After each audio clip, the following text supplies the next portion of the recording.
please spare me. Third versus fourth grand final week.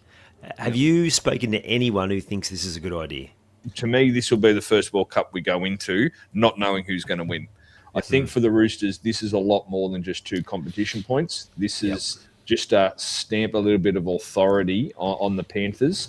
Well, Steve, we've had a massive uptick in the comments on YouTube, and we're going to start a new thing today, and we're going to start reading some of those comments out so that the people can be heard. What else have we got today, mate?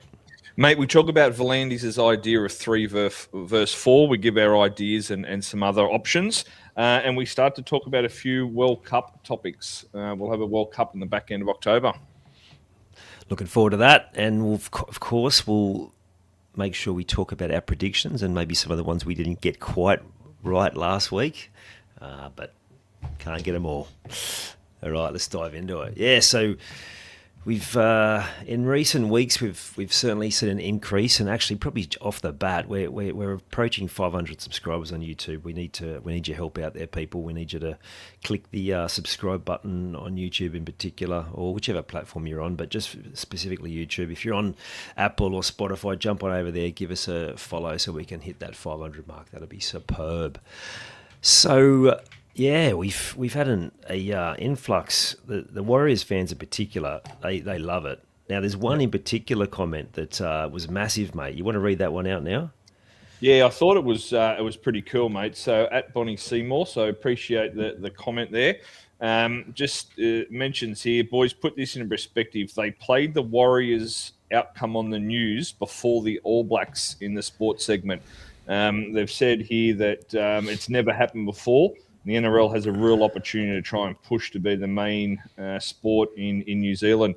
Bonnie Seymour says that they've been a Warriors and NRL fan for 35 years. So, look, shout out, really appreciate the comment first off. But that just goes to show you, obviously, I'm not over this. I can't comment on how well the NRL's doing compared to Union. But for that to happen on the news, it's just a huge thing. We know, being this side of the ditch, how big the All Blacks are and how big rugby union is in New Zealand.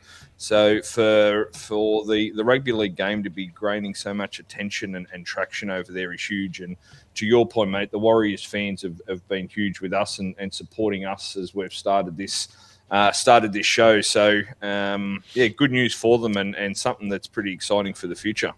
100%. I can remember us talking about this last year, like just that pride that we felt as, the little NRL taking our game to Vegas, and now with the talk of global round, like it's exciting. And then, so I can appreciate the excitement from Bonnie there around being an NRL fan in a rugby union dominant country for 35 years, and now seeing league really rise to the top. That must be exciting. And it goes into what we talked about before about getting the Orcas there as the team in the South Island. I actually had a comment on one of the Facebook reels from a guy saying that going back 20 years, I think he said about 20 years, but going back into the history of the Warriors, most of the players used to come from the South Island. And I didn't know the league was that big over there. I thought it was pretty much Auckland. But obviously, there's a real following there. So we can tap into that.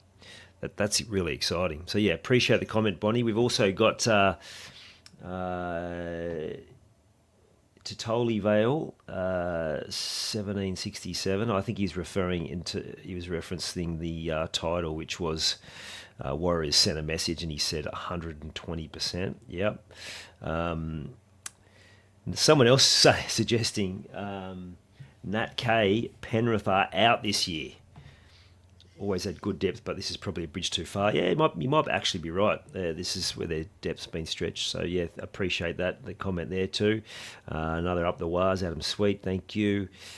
Shortcut 8236. Dragons of the Wires a massive favour by giving them a bit of breathing space on the ladder. Yeah, absolutely. I think the Wires forward pack allowed Metcalf to play his game. They were just ruthless on attack up the middle and on defence. Agree with the War centres, Pompey and Leotao coming over. Grant. Oh yeah, agreeing with us what we said about the perhaps needing better defence in the centres. Got Grant Anderson coming in 2027. Yeah, good point. Yeah, this Warriors fan. Yeah, jumped out of my chair when ex-Warriors Setu 2 raced in the winning try to snare the 2 comps for the Sharkies. I love it. It sounds like the Dragons game against the Sharks might have been very well supported by the Warriors fans. It's good that the boys could get the win for us Dragons fans, but obviously huge ramifications on the ladder that the Sharkies missed out on 2 points there. Yeah. Jose XCI, good on you tipping the Warriors. I was going to tip the Dragons over the Sharks, but I'm a coward. Oh, that's a little harsh, mate. And a new subscriber, thank you very much, mate. We appreciate it. Looking forward to more NRL chat up the Wars. Yeah, we're big fans of the Wars, even though we did cop a bit of grief from some of the Wars fans recently. We won't go into that again. Jack O'Hare, huge dominant win for Warriors. For our Warriors, our best since prelim final over Storm in Melbourne 2011. That is a big call. That was a great victory. I think it was 8th versus first, wasn't it, that one? Yeah, it was. I think it was the first time it had ever happened. That was huge down there at Melbourne. Yeah, might have even been the old Olympic Park, actually, going back that far. Just tested my memory there. I think it was, what's his name? The halfback, Witt, diving over in the corner. Yeah, that was a massive ball over there. The Warriors come into that as always, given the Storm a little bit of curry, and got them on the big occasion. Yeah. That bundled a couple of teams out. May even have been St George, but really tested my memory there. But that was the old days where the lowest 2 losers got kicked out. It was a weird format, that, and I'm pretty sure it might have been St George, maybe. But yeah, certainly it was a boil over that year. I remember it clearly. Yeah. You have to give us the details, Jacko. I remember because it was a Sunday afternoon and the other 3 games had been played. So one team thinking they're getting ready for a semi-final and all of a sudden they're on Mad Monday. Yeah, massive. He agrees and says many don't, that Metcalf needs to stay in the team while Tamari Martin stays on the bench to cover multiple positions. Maybe, just maybe, it is our year after years of agony, heartache and false dawns. My Warriors PTSD is still alive and well up to ours. I love it. Oh, yes, I think most league fans have got a heap of PTSD. I know how I have from many a prelim final loss from the clutching defeat from the jaws of victory 1998 comes to mind, but we won't go into that detail. But we appreciate all of those comments, and we really need to start making sure we get on top of that. I can't go past this one because there was a special comment here. Don't tell the missus, but Lisa Williams. Hi guys, love your analysis on the footy. Just interested to know what Steve's background is. Always dons a North Devs shirt. I'm a mad Brisbane South Magpies supporter. Thanks for dropping a comment, Lisa. Well, Steve, what's your affiliation? You've got a bit of an affiliation there with the Devs. Tell us more. Yeah, affiliation through work. I'm a Sydney boy, born and bred in the Bankstown area, but moved up to Queensland probably 22, 23 years ago now. So moved up and fell in love with the Devs. I've been lucky enough through work to be on the inside a little bit, just as a sponsor and be included in on a few things, and just one hell of a club, utter professionalism. The culture is a very overused term in rugby league, but they are amazing. The North Devs. We have Jacob Gagan deliver his power rankings. He's not far off chalking up his 100th game for the Devs and won 3 premierships, 3 Q Cups there with the Devils. So yeah, they're very close to my heart. The Dragons are still number 1, but the Devs are bloody close. Don't worry about that. So appreciate the comment, but yeah, I'll always support the Devs. Yeah, love it. And one of the big dogs commented, rugby league history. This is obviously a week ago. Melbourne can still play finals, unfortunately. Another hater, I love it. But they have to rely on the results. Yeah, well, I think they're done now. But appreciate that too, rugby league history. So there you go. We'll make sure that if you comment, we'll get to you. So keep the comments coming. We really appreciate it, and really appreciate the follows and the subscriptions. It's awesome. Just really quickly looking at some of the data around chances of making the 8. There's, according to our good friend Chat, the top 6 are all but... they're saying 100% locked in for finals.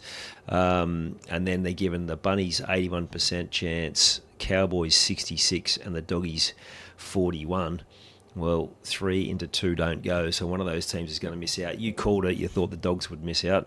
Nothing's changed since the weekend gone. I don't think so, mate. This game, obviously, on the weekend that we'll talk about later in the show, clearly has the biggest impact on the finals is the South Bulldogs game. The loser of this, especially of his Canterbury, is going to be up against it. It's going to need 13 wins. The Bulldogs have got 4 games ahead of them. So if they drop this against South, they're going to need to beat the Dragons, Panthers, Broncos. Now, the diehard Bulldogs fans all think that there's still a chance to do that, and they might well be, but it's going to be an uphill battle. So this one's vital for them. And we've spoken about the Cows all year. They've got a bite up their sleeve, which will certainly help them with their travel. But they've got Parramatta, the Tigers, and Raiders in the last round. So they've got a very easy draw. So you think they've only got to get one more win. You got to think they're going to be all but, like, they're obviously strong favourites this weekend against Parramatta. Yep. For me, this weekend against South and Bulldogs are absolutely everything. And you'll see a huge shift in the stats on the probability on the back of that result, mate. Yeah, absolutely. The Cowboys have got a pretty bad record against Para the last few years, and I've gone there many times expecting to get trounced only for Cowboys to not show up. So let's hope that trend continues. But you're right. The draw, including having the bye in there, you think, and the Raiders have talked about playing some of the young guys depending on availability and not wanting to upset their New South Wales Cup team if they're a chance. So, yeah, they could just cruise it in there. Mate, I think that Dogs draw does allow the opportunity for them to make it. Absolutely. Particularly if they get the job done this week. Yeah. It's certainly wide open, mate. This game this week, they're playing well enough, right? They obviously didn't get the win last week, which, you know, not stumped them, but they were on a little bit of a roll. They'd been playing some good footy, but they come up against a Roosters side that is, you know, rightfully so, equal leader and could be outright leader on the back of this weekend's game. So you can't be kicking stones if you're a Bulldogs fan that they come so close. Probably the big concern was the way that they gave up that lead that they had against the Roosters. But they're into up to their eyeballs. And, you know, let's be honest, South have had a hot and cold season. That's the reason that they're 11-9. So there's no doubt the Bulldogs have still got a red-hot chance. And if they do, in fact, win the game against South on the weekend, then, you know, the penny will start to drop with a few of them that there's only 2 of us left and every game's a winner now. So, really interesting times. I can't see anyone else. You know, Fox Lab has the Seagulls at 14% chance still to make it. They've got to run the gauntlet and win every single game. And the form they're in, they haven't won a game for God knows how long. I just can't see. I can't see that happening, mate. So I think we're down to 9, and it'll be interesting to see who grabs those last 2 spots. I think the for and against might be what goes against the Doggies in the end. But in saying that, like you said, the Bunnies have been hot and cold, and with the Warriors and the Roosters still to play in a tricky away game at the Titans, this Friday night looming large. Okay, the most ridiculous idea. Now, PVL's era has been pretty impressive. We've seen an improvement in how the game's played, except if we eliminate just the first maybe couple of months of this season. Big TV deals, lots of good things happening, but please spare me. 3rd versus 4th grand final week. Have you spoken to anyone who thinks this is a good idea? Mate, I've spoken to a lot of people about this, rusted on fans all the way to the casual, just turn up for State of Origin time, and no one in their right mind has had anything positive to say about this. I just don't understand it, mate. It just makes no sense. You know, by the time these players get to the end of the season, they're battered and bruised. Can you imagine missing out in the grand final and then being told you got to turn up next week to play 3rd versus 4th? It just makes no sense from the game's perspective either. I know Volandis is throwing around bags of cash. It would need to be monster bags of cash because I just don't see the benefit of it. I completely understand that there is a lot of free air during the grand final week. We go from 8 games a week down to that one very quickly, and even the back end of the semi-finals where you're only getting 2 games. There is a little bit of free air, great, but there's plenty of other ideas that we could roll out content for. This third v fourth, I genuinely hope it doesn't come out, because I feel like it could make a mockery, and they could be out there just like an all-star game in the old days. Certainly not the way the all-star game is now with the Maoris and the Indigenous team, but the way the all-star game was played in the old days, it just turned into a Mickey Mouse game, and I genuinely would hate to see rugby league like that, mate. Mate, ridiculous. And like, they might throw a lot of cash at them, but where are they going to make the cash back? Because I'm not watching. Who's going to watch it? Yeah. The only thing I could think of is I was working at a school recently, and one of the young fellas had stumbled across my podcast, and he said, "Oh, I saw what you said about the more tries," and he goes, "I think for the younger fans like us, we actually love more tries, and it gets more eyeballs." I'm like, interesting take from a 14-year-old, but having been watching football World Cups, like massive, right? International games. I can't remember if I've ever watched a third versus fourth playoff. Just no interest. The games end up like the most recent one. It was 6-4 or something, and it was just just like the All-Star game. Defense was out the window. It was, and now who's going to go to it? Like you're absolutely gutted because you've just been bundled out as a fan. Let's forget the players for a second. Why would you want to go to a third, fourth game? Why would you even want to watch it? I can't comprehend it. And like you said, there's so many better ideas. But isn't that the whole point? We're coming to the climax of the season. Of course, we want to reduce the number of games. We want to talk more about the specific games that we have. It's an opportunity to introduce more content that's celebrating the game. Do we even need to have games? I know you've got a great idea, which I quite liked, which would generate some excitement. But then, aren't we then taking away from, like, then everyone starts talking about a game when it's grand final week, when we shouldn't be talking about anything else but the grand final. Yeah, you're 100% right, mate. Rugby league's one of those, because of how hard it is to play. It's one of those games that don't have friendlies. There's a lot of other sports around the world. Obviously, we've got our pre-season trials, but it's getting more and more regular that the stars and the top players don't even play in them anymore. So a lot of the other sports like the basketballs and the baseballs and the soccers, they've got a lot of friendlies and a lot of all-star games that, let's be honest, don't mean a hell of a lot. Where rugby league, every time you go out in the field, it's for something. It means something. The fans know that it means something. And to me, to have a third v4, it just doesn't make sense to me.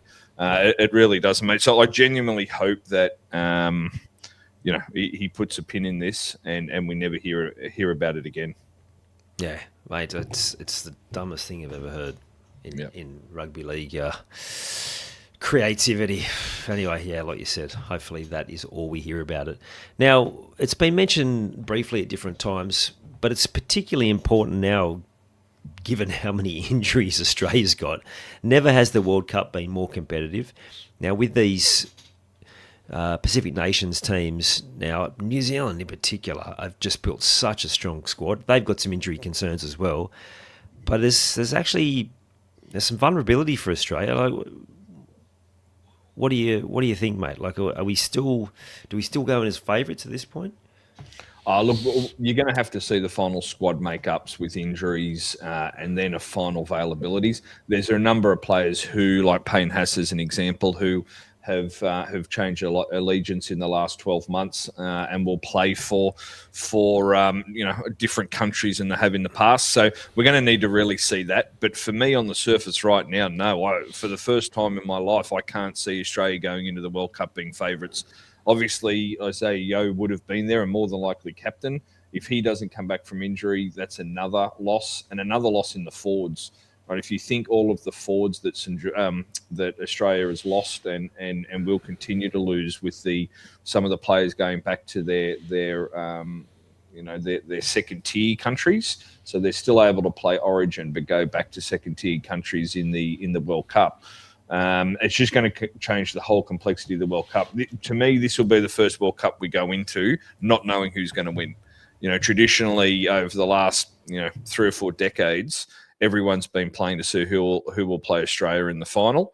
For this time around, I could see a World Cup where Australia don't make the final. That's how some of these, the Samoas and Tongas, the Kiwis, they've all got red hot sides. And if they can be fully fit going in, look out. The knock's always been that they've all got the big forwards, the big strong backs, but they've had trouble in the creative positions. But you look at, the Dolphins as an example, Jeremy Marshall-King, Isaiah Katoa, and Cody Nikorima, they're all going to go to play for their home nations and have absolute massive impacts on this World Cup from that creative position role. And the list goes on, right? There's a number of players that are going to play for Tonga and Samoa in those creative positions. And when they're playing behind the packs of forwards and the outside backs that they're going to have, I don't know whether Australia's going to be able to match it with them, mate. I truly don't. The good part is that at the moment, in the main, our spine from last year's series is intact. Although Edwards, he was on the periphery, it was Reece Walsh. Reece Walsh certainly hasn't been in the same form, but you think in an environment like that he would still thrive. Munster, Cleary, both fit. Harry Grant will be fit. To me, for the Australian team, it gives an opportunity for, like we've always talked about the depth, but it gives an opportunity for some of these guys. Like Max Plath steps up. Yep. We get Cam Murray gets to start in the 13. We got guys like Best and Bostock. I tried to flick through the Queensland team. A lot of their backlines actually allegiance to Pacific Nations teams. And then in the forwards, just going to have to be some young blokes, or maybe some guys who have been there or thereabouts. Guys like Mitch Barnett will come right into contention, of course. And then maybe there's some guys there who are just looking for that opportunity, young guys who have been having a crack. I mean, you look at what they've done at Newcastle this year with a bunch of young forwards who have really stepped up to the mark. I mean, let's see. Maybe there are some guys there that haven't been given the opportunity because of the massive amount of depth. And we all know that in sport that sometimes when a player is just given that opportunity to step up to the next level, they go to the next level. Not everyone does, but I imagine there's a bunch of them there that, it'd be exciting to see some fresh talent in that Australian team. Mate, you've absolutely hit the nail on the head. If they can keep that spine together, obviously the fullback, Walsh, Edwards, Tedesco, that's going to be a fairly hotly contested position. But they keep the rest of the spine together. I think then they have to go with some fresh blood and really inject some energy and youth and enthusiasm into the side. We copped a lot of shit on social media. One comment we didn't read out was around Hamish Stewart. And while I'm not saying Hamish Stewart should be in the side, I think he's still got some development to go. Those sort of players need to start coming into contention. The Ethan Strangers, and while obviously Munster will get first dib at 6 if he's fit, the Ethan Strangers of the world, even you can see if the Knights go on a run, someone like a Fletcher Sharp who can play multiple positions, at least being in the squad. I think they really need to have a think about the way they've been selecting sides. Laurie Daly did it towards the back end of Origin series, right? He really realised, and I heard him get interviewed only a week or so ago, around these younger guys, when they take their opportunity, they're ready to go. Right? This is a different generation now. They get to 22, 23. They've got all the confidence in the world. They've got memories like goldfishes, and they just go out there and do it. So I think you're right, mate. If they can keep that spine together and put some young, enthusiastic players in there and give them the first taste of green and gold, that's going to be their best hope. But, mate, first time ever, I can see this being a really big shootout. And those final 4 teams who you think are going to be the final 4, it's going to be one hell of a competition. This isn't going to be a Mickey Mouse tournament that we're just putting on for the sake of it. There'll be some bloody good football come November, December, mate. Oh, absolutely. Yeah, you talked about the youngsters as coming in and full of confidence. You've only got to look at Robert Toya's Origin series last year as a kid, having only played a handful of first-grade games, and then Jojo Fafita again this year. And if we think back to the discussion we had around the potential New Zealand Origin game, the North versus the South, and the quality of those two lineups, that they are going to have an unbelievable team. And they are going to be hard to beat. And that's without even going into the Pacific Nations, like you said. Payne Haas has pledged his allegiance to Samoa, Aden Fador Blake. Who else is in I that? believe Hammer has as well. I haven't got I that think you're right. confirmed. Yeah, I think you're right. You could imagine Hammer at fullback with a pack of forwards like that. Mm. Yeah, so some really interesting footy. So obviously we'll talk more about the World Cup as it plays out, and I'm sure all the nations will start having those train-on squads once the semi-finals start. So we'll start to sink our teeth into some of them, but. Some exciting football, mate, and something that won't be a foregone conclusion in the international space. Absolutely. This is just a predicted squad that I found on NRL.com for the Kiwis. Ponga, Asako, McLean, Fafita, Mulatalo, Nikorima, Hughes, Fisher-Harris, Marshall King, Leota, Nikora, Papali'i, Aaron Clark. That's not a bad starting 13. And then the bench, Crossland, Tarpany, Nafahu White can't even make the starting side. Jordan Ricky, Tamari Martin, and Matt Timoko. Mate, that's some side. And that's without, who are we missing there? Dylan Brown. Had another big name go down recently too, which I can't think of. See, they're certainly not going to be a pushover, mate. They're going to be one hell of a side. And I guarantee you, if you read the Tongan and Samoan sides, they're going to be something similar. So it's actually they're talking about the players that'll miss out. Xavier Willison, Leo Thompson, like he was like first pick last year. Tanner Stowers-Smith has been amazing for the Warriors this year. Jack Williams is a Kiwi? They can't be right. Trey Mooney, Griffin Neem. So there's some serious talent there. They might be a bit shorter in the outside backs, perhaps. But hang on. We got Kanu Keeney, Justin Gluckster. Like, seriously. One hell of a team. Yeah. Mate, hot off the press, we've just got a news release has come through that may disappoint some Warriors fans. So we've just been told Jett Cleary has requested a shock release from the Warriors, citing personal reasons. And we're led to believe he's told the Warriors he wants to return to Penrith for the 2027 season.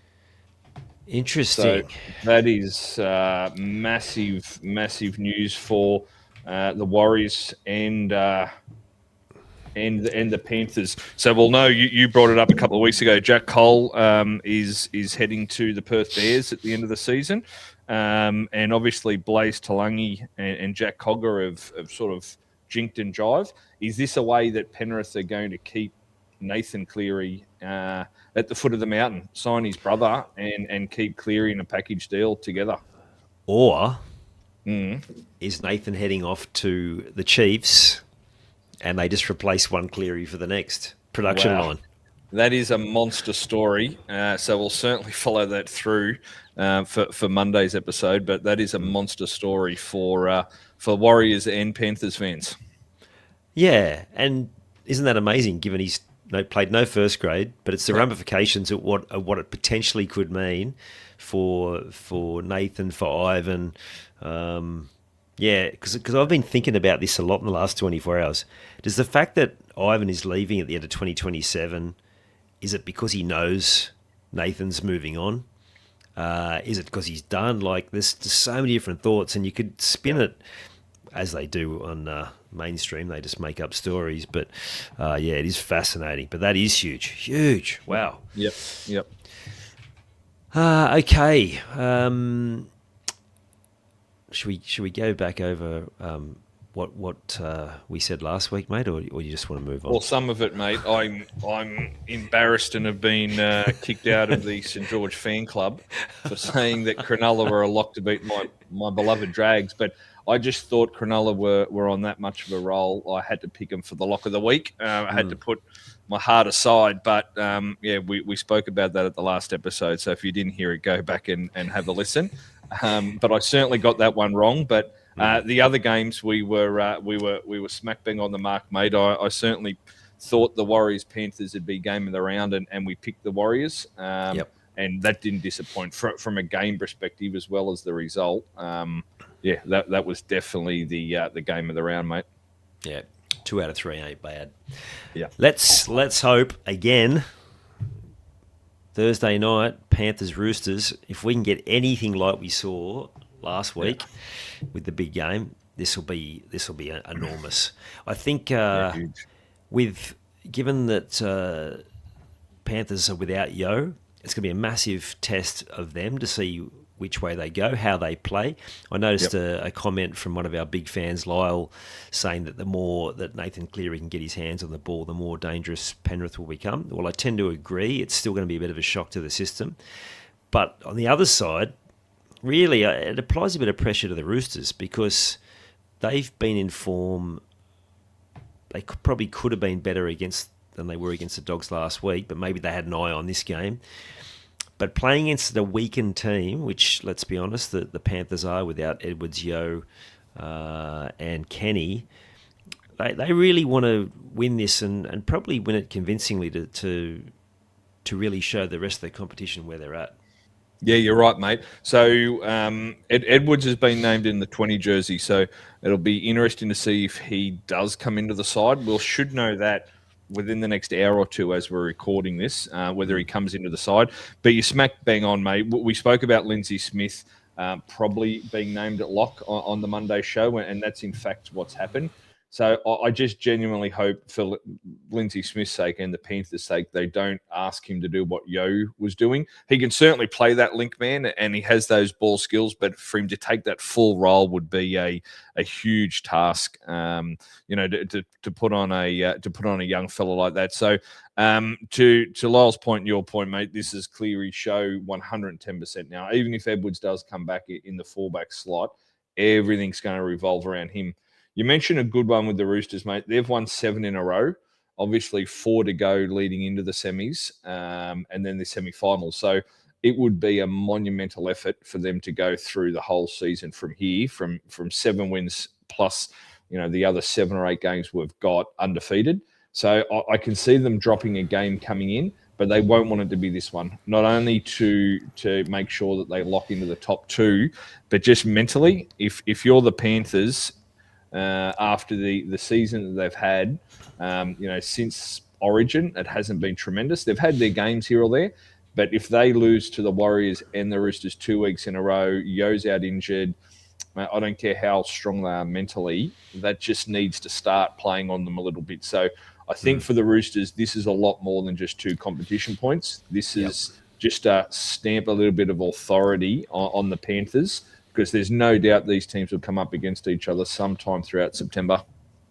Yeah, absolutely. And I wonder if you could just look it up there in the background, mate, while I'm chatting, whether the last time they actually beat the Panthers, because we know that they had that record for a long time. They hadn't beat the Panthers or the Roosters, or they had a really poor record against both teams. They managed to break that hoodoo against the Storm this year.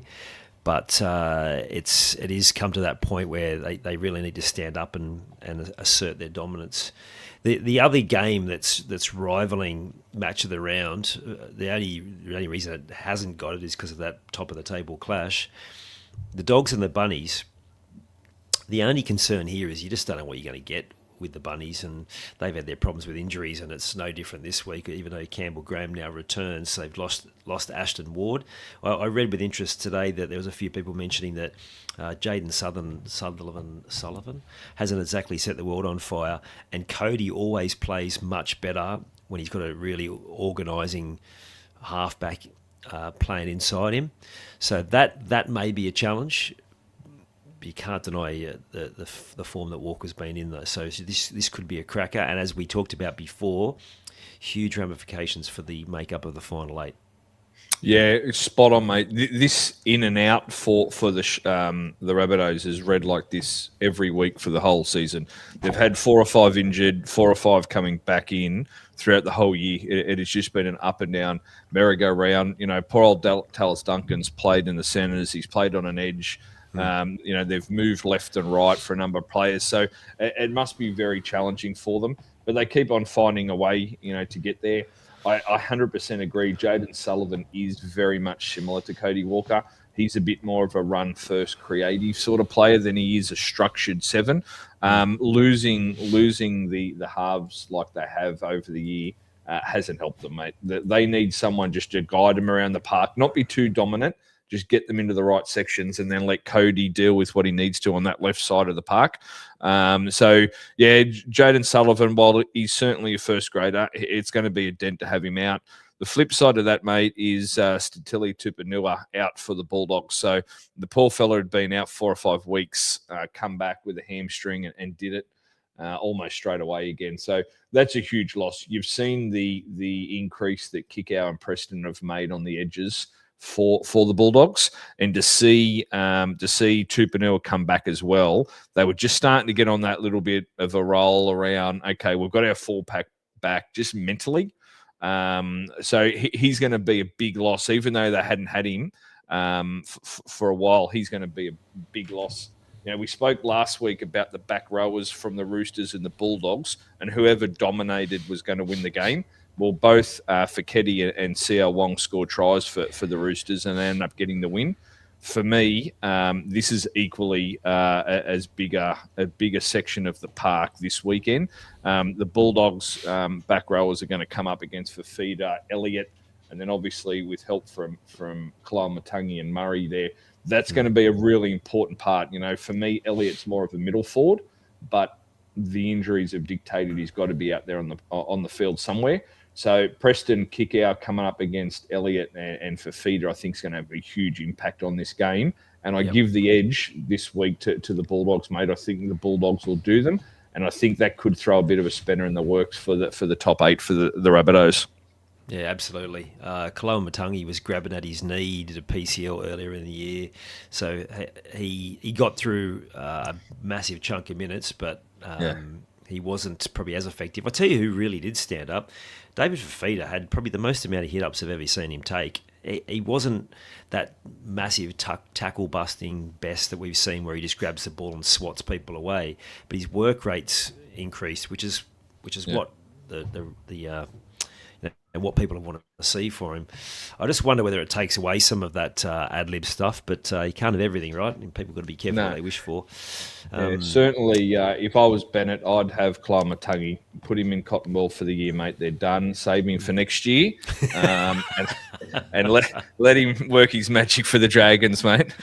Yeah, massive chance of that happening. They're going to run that poor fella into the ground, unfortunately. Absolutely. Well, they've got a ready-made replacement in the perhaps the greatest front row of all time to come replace him, so they don't care at all. It is interesting that it's gone quiet on Lockie Galvin. I've even noticed people coming out and saying, well, you know, he's actually had a really good year and he's shown maturity and mental strength given it all. So it's funny how the narrative changes. Now that he's not having to run the show, which is what everyone's been saying, we've been saying it all year, he actually has played really well. And what I love about him is he just takes tough carries. Like at times he does play like a back row when he just sees an opportunity to hit a hole and do a bit of donkey work, make 20 metres. He just takes it. And his creativity is going to improve. His ability to run a show is going to improve. But if they go well here, he's going to have a big game. And I think, massive credit to the young fella because he's certainly copped it from all angles. But I don't know if you saw him on Matty Johns on Sunday night. He's certainly a mature young man and handled himself in that setting as well. Yeah. Oh, look, it's always been a bumpy road from him from when he first came in as a rookie with the Tigers. Obviously, there was a fair bit of press about him, and then what happened over the Gus Gould and movement over the Bulldogs was, regardless of how he was involved, he's 19-year-old bloke. I don't think he got a lot of advice that was in the right direction for him. So it's good the media settled down on him. It's good that for his sake the performances have been coming and things are starting to look up for him. So hopefully they just let him go and do his thing, mate, and go and play some footy. Yeah, absolutely. Now, lock of the week. We saw the run the Titans went on, and they've hit a bit of a hole. And you're tipping this to continue, Steve. Yeah, mate. I think the Knights. I've grossly underestimated the Knights for huge chunks of the season. But when you look at the fact that even through the injuries, they're 13-8, and 3 of those games were goal kicking problems. They've been absolutely standouts for me for this season. The back line, even without Brown, is really impressive. Ponga, Young, Gagai, Best, Marzu, Sharp, and Smith. That's got speed to burn. They're big humans and a lot of class. Really important this week they get Phoenix Crossland back. Obviously, Bradman Best will return as well, but Phoenix Crossland for me just adds that little bit extra in the forward pack. So, yeah, looking forward to seeing the Knights at home. The crowd at the moment, or the crowd at Newcastle at Marathon, there's always huge. They're very vocal. They're one of the best fan bases in the NRL. So now that the team's winning and they're a lock for the 8, I think they'll turn up in absolute droves, mate, and get it done on the weekend against the Titans. Yep, absolutely. KP's 150th game for Newcastle as well is going to be a big one for them, and you think they're going to have too much class. I think the Titans have done a great job of punching above their weight at different times. They've gone pretty big on youth, and sometimes when you've got a young squad in any sport, the thing that can be the most difficult is continue to back up week in, week out. Finding that with my young football team at the moment as they've went on a huge run of victories, but they've hit a bit of a wall, and that's just how it is. And I think that's what the Titans have been facing recently as well. Now I'm with you on the inability to find an upset for this week, and we'd just be guessing for the sake of having one, and there's no point doing that. So we'll leave that one. But I think the rest of them, it'd be good. It's not an upset of sorts, but it would be good to see the Dragons get another win and against the poor old Tigers. That would be, mate. Yeah, obviously the Dragons fans, they're pretty well each way on the betting, mate. So I couldn't call either of them winning an upset. I can certainly see the Roosters getting a win against the Panthers, but I wouldn't want to have my money on that either way, just with the unknown of Yo. So, yeah, for me, if you're looking for an upset this week, you're braver than I am, mate. Yep. The interestingly, we talked about the Tigers for the last 2 years and all the drama, and I heard Paul Kent talking about it last week about lots of things going on in the background, which he said he won't talk about, but there's still plenty to play out there. But interestingly, he said that bit going on at Para behind the scenes too. Yeah, so I don't know what he's alluding to there, but I've heard a few whispers here and there of not all being as it should be. So it is interesting that Jason Ryles knocked back the Dragons because he was concerned about what was going on, maybe from a front office perspective, and he's walked into Para. And if that turns out to be true, and usually when there's smoke, there's fire, and if a team's not performing when there was expectations that they would improve this year, then that's where the good judges turn, is that the back office. So if there is something going on there, it's interesting that perhaps, he might have made the wrong choice there. But that's life. That is, mate. There's no doubt having the strong front office is absolute foundation. Number one, you've seen the clubs over the last few years that have dominated, and then on the flip side, you've seen the clubs that have struggled down the bottom, and it all comes from the front office. If they can't get strong, good administrators in there with good systems in place, it's just an uphill battle, mate. So I'm sure the press, being the way it is, will get to the bottom of the Parramatta infighting, if that's what we're going to call it, and we'll hear about it soon. If that is exactly what's happening, yes, I imagine we will. But who knows? It's not what you want to hear about your team as you're heading into the last few rounds. That's for sure. No. Again, thank you to all of those people that have already subscribed. Thank you for all the comments. We love to hear from listeners. You can message us directly as well, and we'll make sure if you comment, we will get your comments here on the show. That is on the YouTube channel. We're not going to go through every social media comment because there's plenty, and some of them aren't really fit for broadcast. I did think some of the ones you read out were a little bit cleaner than some of the others, mate. We've got a heap of people watching there as well. This week in particular, we've had nearly 20,000 views on the socials. So yeah, thank you for everyone who is watching, listening and commenting. We appreciate it. We'll catch you next week, Steve. Cheers, Hawk. Look forward to it, mate.